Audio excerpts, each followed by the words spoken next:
I'm Chris Mills, and this is Faith and Politics. On this broadcast, we range from the soul to the state as we cultivate those virtues and explore those principles that help us live well as faithful Catholics in this great land. Hey, welcome back for another episode, folks. I am excited that you are here with us, and it is Christmas.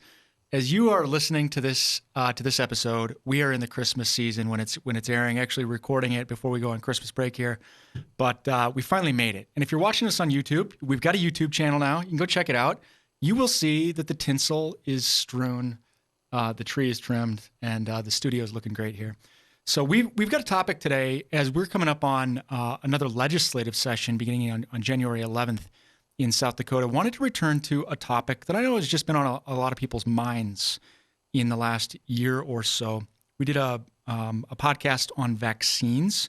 It was back in August or maybe September. We're going to return to that topic again, just because I know it's sort of front of mind for a lot of people. As we launch into this, I just want to, we got to preface it by saying this is complex. It's nuanced. We're going to do the Catholic faith here. We're going to do principles of faith. We're maybe going to talk a little bit about civil law, but we can acknowledge, in society that there's just a lot of like contentiousness and emotions are raw, and that's okay. But we're going to do our very, very best here to just give a really honest, candid, and faithful presentation of some of the principles of the Catholic faith that are applicable to when we're talking about, what are vaccines and public policy concerning vaccines in the public square. So joining me today is our previous guest, Cameo Anders. Cameo works for the Catholic Foundation for Eastern South Dakota as helping out with a lot of gift planning. She's also got some really great expertise, a master's in theology, a bioethics certificate from the National Catholic Bioethics Center, and is a licensed lawyer in South Dakota. Also joining us today is Dr. John DiCamillo. He is a staff ethicist at the National Catholic Bioethics Center. Welcome, Cameo, and welcome, John. Thanks, Chris. Thanks a lot. Great to be here. Well, as we start this topic, John, just wanted to maybe start with you. Is, whenever we're talking about something that needs some complexity and nuance, it's helpful to define our terms. So let's just start with, what is a vaccine? Can we define that? Yeah, sure. So without giving an extremely technical scientific definition, the basic idea of a vaccine is that it's a preventive intervention that is intended to essentially expose the immune system of the individual who receives it to an antigen, some part of the virus that you are trying to protect against, or bacterium, or whatever it may be. You're trying to expose the immune system in advance before the person actually gets infected or sick with that particular virus or other pathogen. And in order to enable that immune system to learn to recognize the pathogen before it's exposed to the full thing, and therefore to be able to respond quicker and hopefully more effectively with less severe disease, and to ideally prevent transmission of that particular pathogen as well. So it's gonna keep me from getting sick. It's gonna keep me from spreading it to others. What is, and I think this is maybe commonplace, but let's just say it. What does the Catholic tradition have to say about vaccines, generally speaking? Yeah, generally speaking, the Catholic Church, as with all medical interventions that have demonstrated effectiveness and have been demonstrated safe, the Church has very much supported any kind of medical intervention like vaccines over the course of the past several centuries, going back to the early inoculations, that can be helpful for preventing serious disease or preventing the spread of disease and improving health. Well, and we're going to get into kind of moral duties too, but I think it is, it's just important to note that, generally, as a general matter, the Catholic Church supports these as a public health. They're good for us. They help keep us healthy, and it's good to preserve health. One of the things that's come up in the discussion in the last year, John, and it's something that some Catholics have been aware of in the past, but I think has been more to the forefront just as part of the public conversation in the last year, especially in Catholic and Christian circles. But there's been a lot of discussion about links to these abortion-connected cell lines for the vaccines, particularly the ones that are available in the United States. Can you recap for us, what does the church teach about medical procedures or interventions, including vaccination, that bear some connection to these ethically concerning cell lines? Sure. So basically, going back almost a couple of decades now, the Pontifical Academy for Life in 2005 put out some basic guidance about the use of biological material of illicit origin. In other words, any kind of medical intervention or product that was developed through the use of a cell line that may have been derived from an abortion. So that basic guidance was, and then was reaffirmed in 2008 by the Congregation for the Doctrine of the Faith. The basic guidance was that, as a general rule, there's a moral duty to avoid the use of these biological materials of illicit origin and products that have been created with them, like vaccines or medications that are created through the use of these problematic cell lines. But that with a sufficiently serious reason, with a grave reason, and a lack of better alternatives, and with appropriate protest to the underlying abortions and the problematic use of those cell lines by the pharmaceutical industry, with all those caveats, certainly a person could make use of a drug or a vaccine, in this case, that has been developed through the use of an abortion-derived cell line. So that's the simple answer is, generally we shouldn't use these kinds of products if they've been developed in this way with an abortion-derived cell line. But if there's a sufficiently serious reason, it's permitted, it's acceptable. If there are no alternatives, and if, as you said, we make our objection known in some way. Correct. Yes. So a series of caveats and conditions to it, but that's the long story short. Yeah. So I'm aware that last month in November, the World Health Organization approved, I think, an Indian-developed vaccine, Covaxin, with no connection to these cell lines, which is really encouraging. Would love for the FDA to approve it in the United States. But so this teaching that you've just recapped for us, how does that play out with regard to what is available in the United States right now? We're talking Moderna, Pfizer, and J&J, Johnson & Johnson.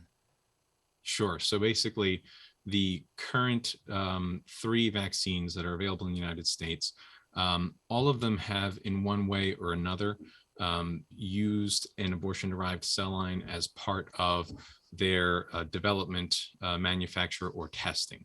So we can make some distinctions here, some terminological distinctions, but basically the idea is that in order to get this drug and to confirm that it works the way that we think it works, this vaccine, I should say, at some point along the road, each of these existing vaccines, available vaccines in the United States, used some abortion-derived cell line. Now, there's a distinction between in what way was the cell line used and which cell line was used. So, for example, the Johnson & Johnson vaccine utilized the PERC6 cell line, which was actually created in 1995. It was derived from a retina that was taken from an aborted child in 1985, I think, or 86. And then the cell line was later derived in 95. But so they actually used this abortion-derived cell line, PERC6, to essentially grow the virus, the viral particles, or the pathogen, that the antigen that then is going to be injected into the person who receives the vaccine. It's being grown or produced in an abortion-derived cell line, PERC6. So in other words, that's actually part of the ongoing manufacture. It was used in the development process, as well as now it's going to be continually used in order to manufacture that vaccine on an ongoing basis. Whereas Pfizer and Moderna are mRNA vaccines, which are a cell-free technology or cell-free vaccine. So basically, they don't need a cell line in which to grow that antigen. And so you're just being injected directly with the mRNA when you receive one of those vaccines, which will then go into your cells, and your own cells will actually produce the antigen to which your body will then respond or learn that this is something bad, this is something foreign. And so in that case, they didn't need to use it for the manufacturing. They didn't use it as part of the development and design in the strict sense, but when all was said and done, they had a product in hand and they produced it and they said, all right, now we want to see if this works the way that we think it works, if it's stable the way we hope it should be. And they did that testing in HEK 293, which is an abortion-derived cell line. So there's a distinction, between the level of involvement, because the Pfizer and Moderna vaccines are not using the cell line in an ongoing way to manufacture it regularly. They did some confirmatory testing to say, hey, yes, this product works the way that we think it's supposed to work. And we use some human cell lines to do that. Whereas Johnson & Johnson is manufacturing them in an ongoing way with that abortion-derived cell line. Well, thank you. That's a great explanation. And I think it's morally significant. Correct me if I'm wrong, but my understanding is that's morally significant because in the moral analysis that you've described, there can be degrees of remoteness. Is that true? And so that yes, J&J, the degree of remoteness is lesser than Moderna and Pfizer. It's a greater degree of remoteness, which maybe there's not a straight line, conclusion that we can draw from that, because there are a lot of factors that maybe we could talk about that a person, is bringing to bear on their a decision, which is maybe that's a good point, maybe for us to just transition into duty. That's been a question I think a lot of people have had is, just about moral duty. Can we say that there's a universal moral duty to vaccinate? No, we cannot say that. Okay, explain that a little bit, because sometimes I think that there's some nuance here that gets lost in the public discourse where we try and put things in sound bites, or they just get shortened and we lose the complexity that is there. Yeah, sure. So basically, the notion of a universal obligation suggests that it's applicable always and everywhere to every circumstance. And that is simply not the case. It's actually not the case for any positive moral duty, unless they're very general positive moral duties, because the specific actions or specific circumstances in which you're called to do something are always going to be limited by what you're able to do, first and foremost, physically or otherwise, and also will be affected by a whole host of other practical considerations in your particular circumstance. So there's a general call, for example, to preserve life and health. Or a general call, a general duty to give God his due worship, for example. But the exact specific ways and actions by which and when you do that will vary. And so in that sense, to say that there's a universal moral duty to vaccinate, that's a very specific, concrete action to choose to receive a vaccination. And it includes a whole host of unknowns, like, for example, well, which vaccine? Against which illness, and what is the illness? How severe is it? How grave is it? How at risk am I personally? What's the transmissibility of it? What are the risks and benefits of that particular vaccine? Is there a difference between this particular vaccine by one manufacturer versus another? So there are a whole host of very concrete, circumstance specific prudential considerations that one will need to look at in order to determine, do I specifically in my circumstance have an obligation to do this specific action X, receive a vaccine? And this is not something unique to vaccines. This is something generally applicable to all medical interventions, where we say, hey, do I have a duty to have this surgery that the doctor says would help me? Do I have a duty to take this drug, which is going to be, I have to take it twice a day, every day for the rest of my life? Do I have a duty to stay on a ventilator, et cetera, et cetera? And these are questions about the proportionality of the medical intervention that each individual has to assess in their unique circumstances. So while we might say something general like, the church is happy with ventilators, we think that's a great thing. The church says this can help people, great.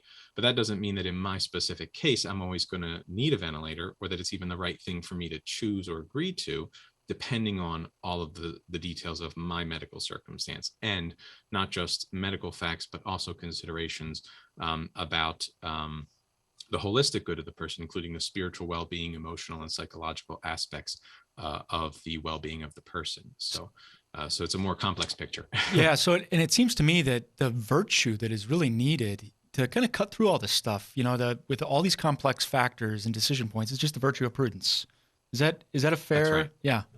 Yeah. Totally fair. Yeah. So kind of turning to this question of mandates, which have really been at the fore, I think, probably since maybe July or so, maybe even June. The president in June said he wanted 70% of Americans vaccinated by July 4th, and we started having these public conversations. How are we going to get there?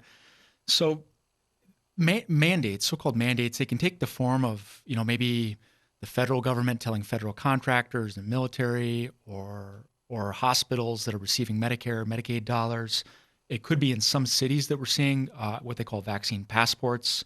If you want to, partake in a public accommodation of some sort, like a restaurant, you need to show some sort of certification, or it could be a private employer, a private organization making it to be a condition of employment for an employee. You know, John, can you help us just understand what Catholic teaching might bring to bear on these sorts of questions, on mandates, broadly speaking? Yeah, happy to. So, I mean, the first thing to understand is that the church doesn't have an explicit or direct teaching about any of these specific questions about mandates for specific situations, for particular vaccines, whether they should or shouldn't be done, or whether they're acceptable or not. The church's teaching is, in this case, if we're going to arrive at some kind of assessment about how Catholic Church teaching applies, we have to consider broader principles in other areas, like, well, what does the church teach about, for example, the relationship of the legislation and of government to the moral rights and duties of citizens? What does it consider to be the place for just and unjust laws and how to respond to these? What does it consider the common good to be? What does it consider individual good to be, or the fulfillment of the individual to be? So there are a variety of factors here that can shed light on this in terms of how would the church think about, or how would we as Catholics trying to follow church teaching, how would we think about the question of mandates?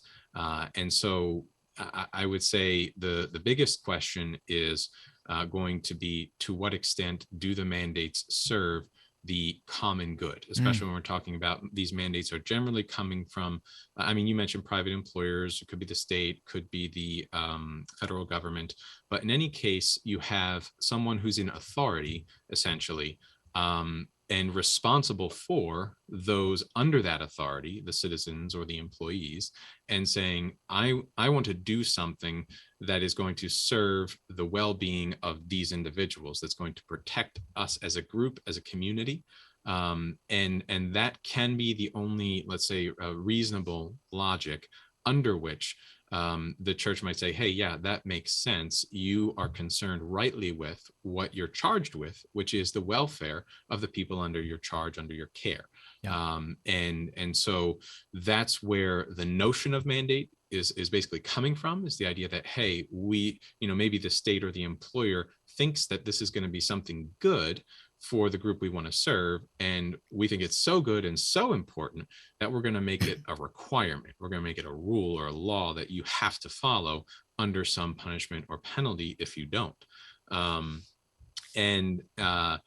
Now, again, the church hasn't explicitly said, oh, that can or can't be done with respect to vaccines, but certainly there are precedents for rules, laws, regulations that do try to serve the public health good of a given community, and that falls within the rightful scope of those of the employer or within the government. The question will become, is that actually an appropriate means that respects the dignity of all of the individuals involved in that circumstance, as well as effectively serves the full common good? Because one of the biggest risks that you face when you say, should I mandate a vaccine or any medical intervention, one of the biggest dangers is we're going to effectively start forcing people to, or coercing people to accept medical interventions that are risks to them, and that may or may not bring the benefits we hope to each person who accepts it.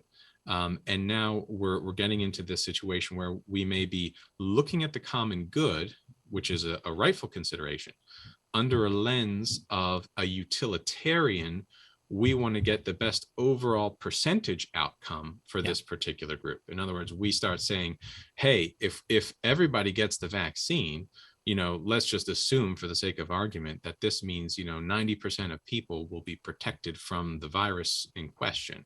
Okay. But maybe we know there's a risk here that some people might die when they get the vaccine. Some people might have a serious adverse reaction to this vaccine. And we, as the one mandating it, say, well, but I think it's worth it because we're going to have 90% of people be fine, and we're only going to lose maybe 5%. So in my calculus, as the person looking at this situation from above, I say, hey, I'd rather, make sure 90% are fine, and I'm fine with losing 5%. But that's a utilitarian mindset. Yeah. That doesn't respect the individual decision-making role of the person. So that's one of the big dangers. Well, and this individual decision-making role of the person, kind of this individual moral agency, I think, is kind of bound up in this Catholic medical ethical principle of informed consent. Could you maybe say a little bit, or Cameo, feel free to jump in too, just about how this ethical principle of informed consent might interrelate with a civil authority's obligation to pursue the common good? Yeah, I was going to jump in, excuse me, just going back to the common good. I think the Catholic Church does a great job defining it well, and each piece of it. So if we look in the Catechism, the common good is a harmony or a balance between individual rights and the good of society. So it doesn't, like you were saying, just throw out the individual rights of that poor 5% that might be adversely affected, but it considers those individual rights and then tries to balance them with the good. And it's a proper authority that gets to do that. So that when we look at our law and the structure of our interplay of state and federal authority, it really tries to accomplish the common good according to church teaching. So when we were talking about mandates, what authority can step in and mandate? Is it the federal government? Is it the employer? Is it the state? And then going to the informed consent question that you just asked, I just want to read that from our South Dakota state law because I think it gives a great view of what informed consent should be. It's consent that's voluntarily, knowingly, and competently given without any element of force, fraud, deceit, duress, threat, or other form of coercion after conscientious explanation of all information that a reasonable person would consider significant to the decision in a manner reasonably comprehensible to general lay understanding. So that's a mouthful, but the key pieces, I think, are that it's a reasonable person standard. What does that reasonable person need to know in order to make this decision voluntarily and without any coercion? So coercion sometimes may be the loss of a job. Where does that coercion come from? So when we start talking about mandates, I think first, importantly, identifying, is this a proper authority mandating? And then secondly, is that proper authority allowing space for the informed consent of this decision? And that may be the crux of the whole issue. Yeah. Yeah. John, did you have anything to add there? Yeah, I just would piggyback on that to emphasize that within church teaching, I'm really appreciative of the citation of the law there, Cameo. But in Catholic church teaching, so we have the ethical and religious directives for Catholic healthcare services from numbers, directives 26 to 28 in particular, talk about informed consent. And one of the words that we often forget or leave out when we talk about informed consent is free and informed consent, which is the terminology that's used in those directives. So not only does it have to be informed, that we need to know, what we're getting into, what's the proposed treatment, what are the alternatives, and what happens if I don't do it, and all those sorts of important questions about risk and benefits, but also, is it free? In other words, that it's free of a significant, coercion or duress or anything else that might be unduly impacting me. And I think that it's a very, very serious problem and a very thin line that you're treading when you start to get into whether and to what extent a government can mandate a medical intervention like a vaccination. Yeah, and just to add in there too, the The bishops of South Dakota, through the South Dakota Catholic Conference, published a couple of statements on vaccines, most recently last August 10th.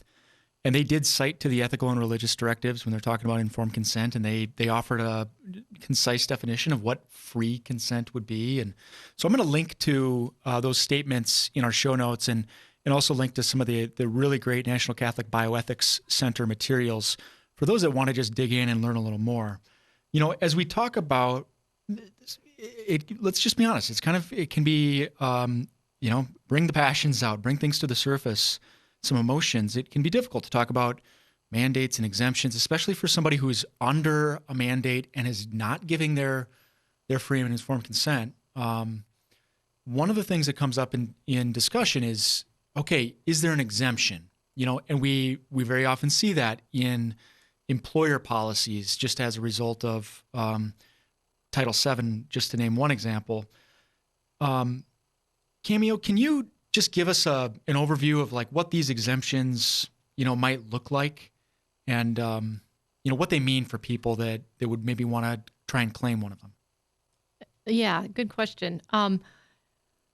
Mostly an exemption for a religious reason is based on the First Amendment of our U.S. Constitution. So that applies to every state and all federal government, whether it's Title VII, Title IX, or whatever department is maybe issuing some sort of mandate.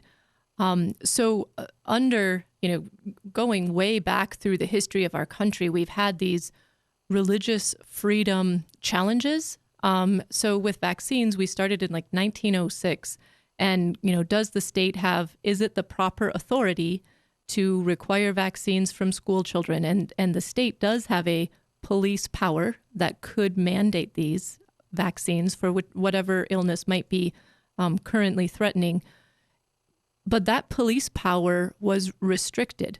And one of the major restrictions was a religious freedom.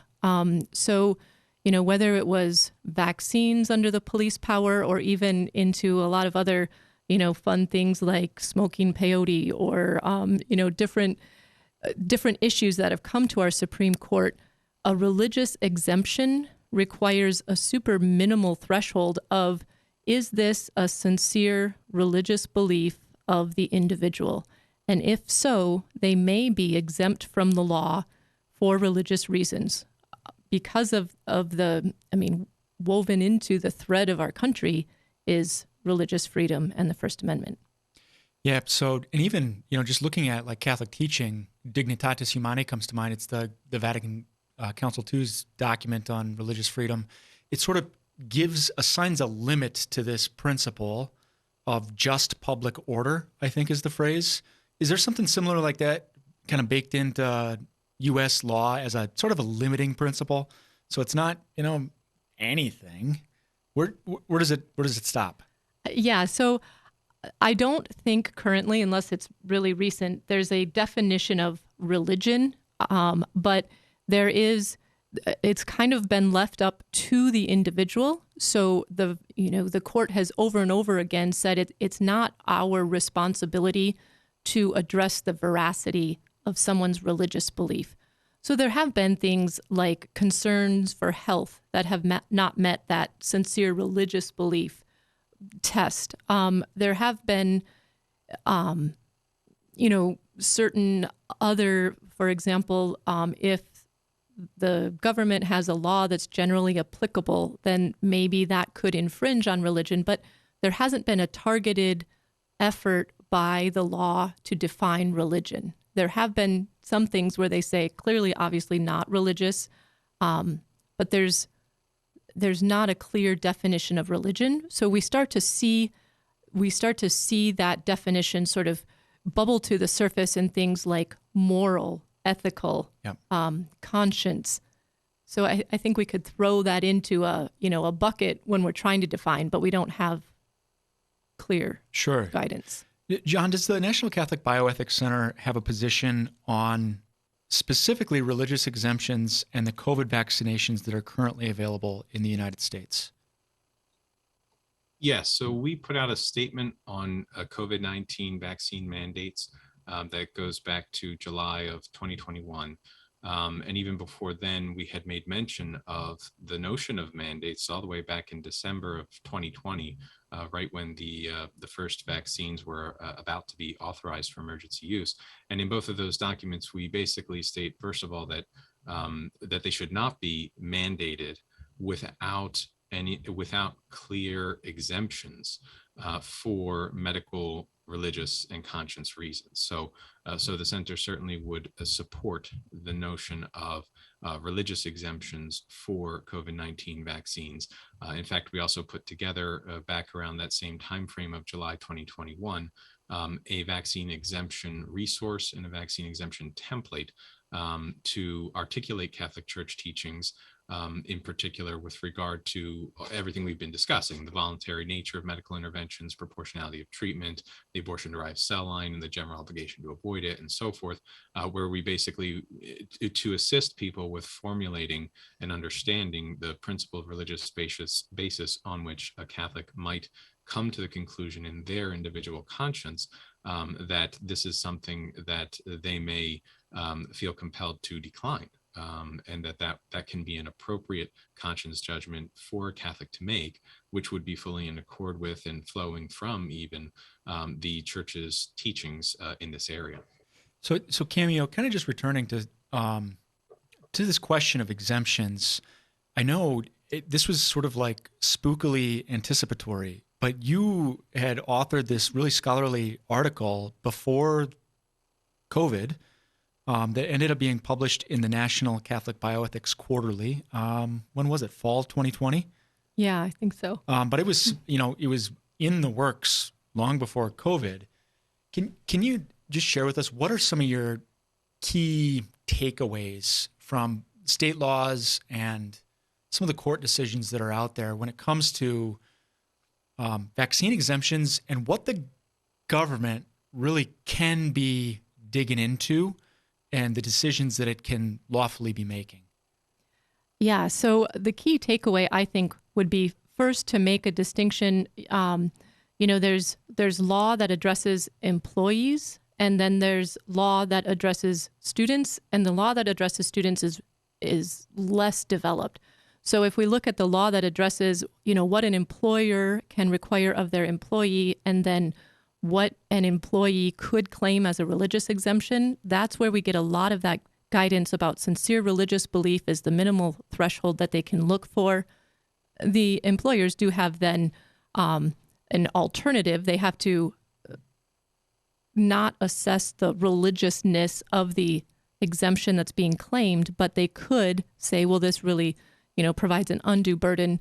And then just noting that if there is an undue burden to the employer to accept a religious exemption, they can't, under that law, just say, this is unduly burdensome. They have to address each individual in their circumstances and each possibility of, okay, if I'm claiming a religious exemption and maybe I work in healthcare, is there a place where I could work where I'm not patient-facing?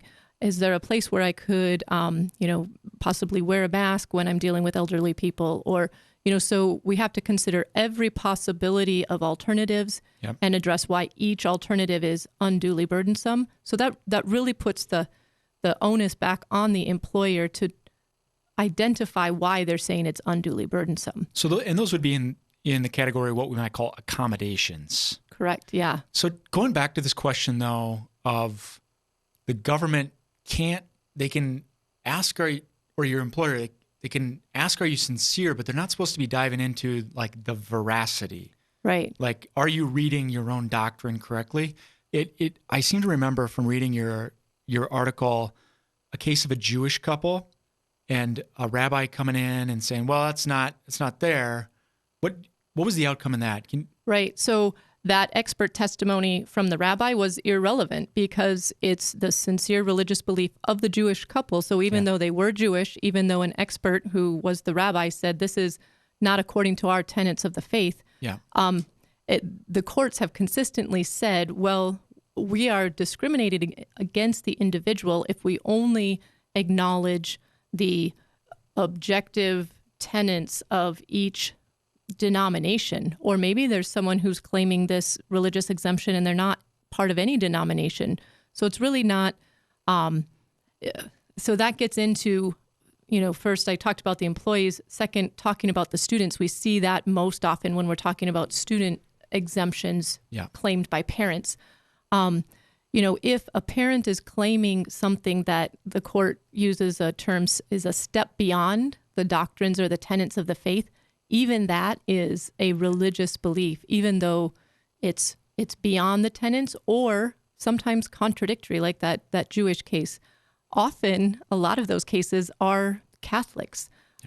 So, there's been times where a Catholic parent claims exactly what you guys talked about before with those, the tissues derived from the aborted fetus, those tainted materials that are being used to create these therapies and vaccines.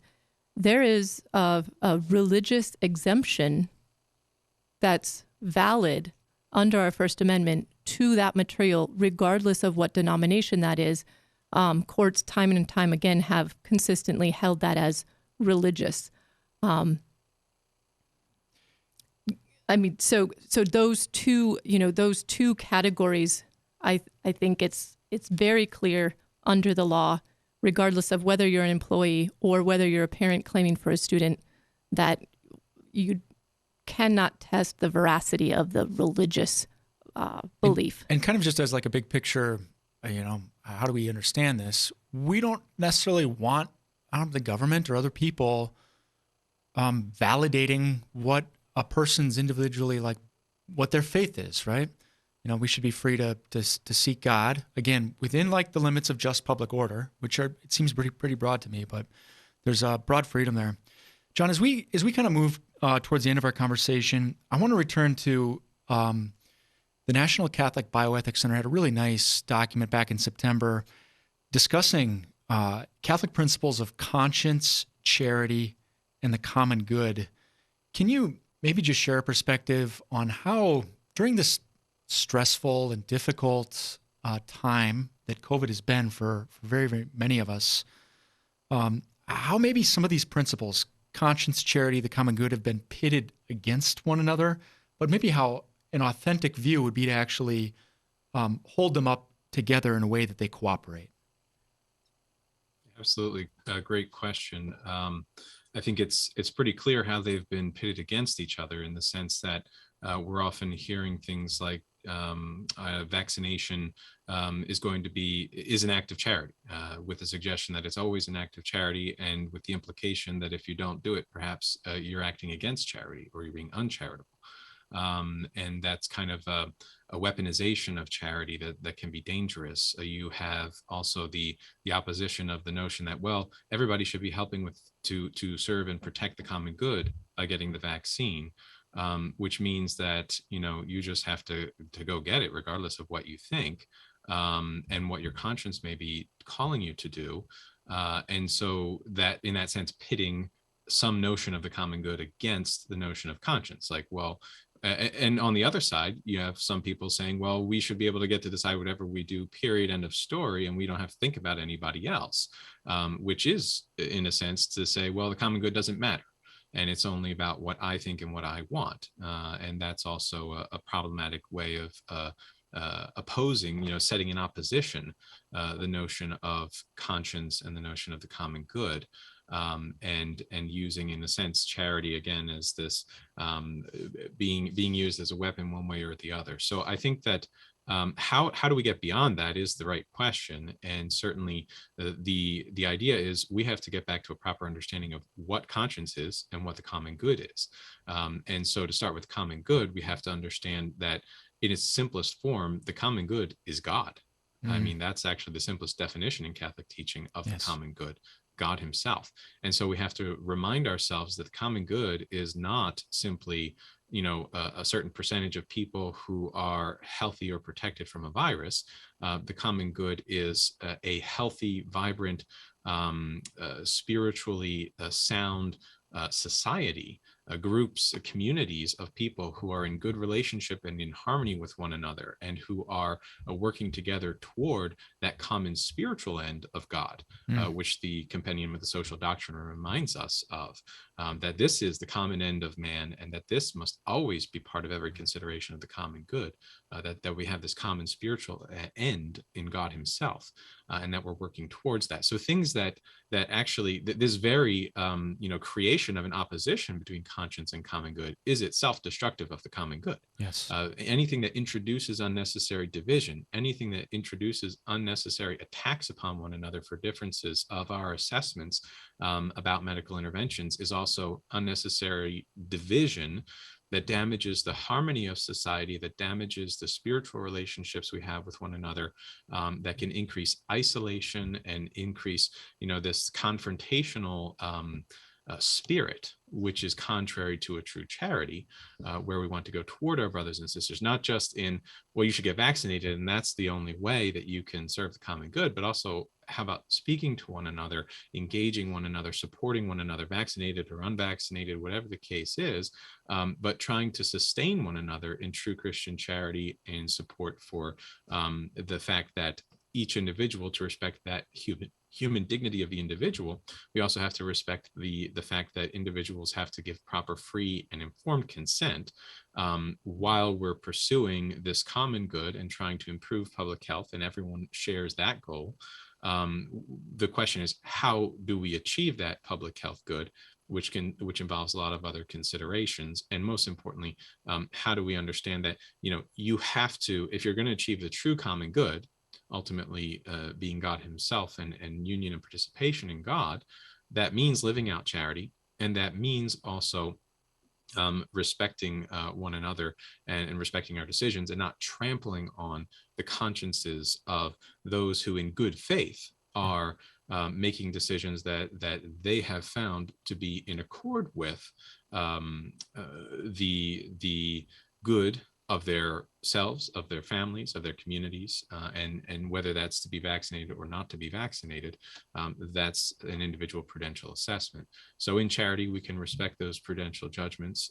We can make sure that mandates are limited, and anywhere that they exist, they should have robust exemptions so that there's truly a free and informed consent is possible when exemptions are robust and easily obtainable by anyone who has a well-formed conscience and has come to a decision against it, if we need to have the mandates at all, because ideally in many of these situations we would not need to have the mandates to begin with, particularly from very high up governmental authorities. Again, back to the church's principle of subsidiarity in social teaching, we would say you want to start with the lowest levels and not impose things from the highest levels if that can be avoided, because the lowest levels, the family, the local community, are best at assessing the good of their local community and able to achieve those. And the larger government, state, etc., should only intervene when it's absolutely necessary to preserve or to support what those local communities are trying to do. Okay, last question. Cameo, any counsel for citizens, for policymakers that are just thinking through these complex questions and are trying to, how do we order rightly our body politic here? Any advice? Yeah, this topic is bigger than right now. This topic isn't new. It's a topic we've dealt with from the founding of our country till today, and we'll deal with it, 100 years from now. So the decisions that we make today should be generally applicable. If we're going to say that an employer can force a medical treatment, then we're saying an employer can force a medical treatment, and for what purpose? Is that something that we want to say? And if so, what guidelines need to be in place? It's tough to be in this position with the pandemic and so many people working long hours and heroically to try to safeguard our health and our safety, and so many losses of loved ones.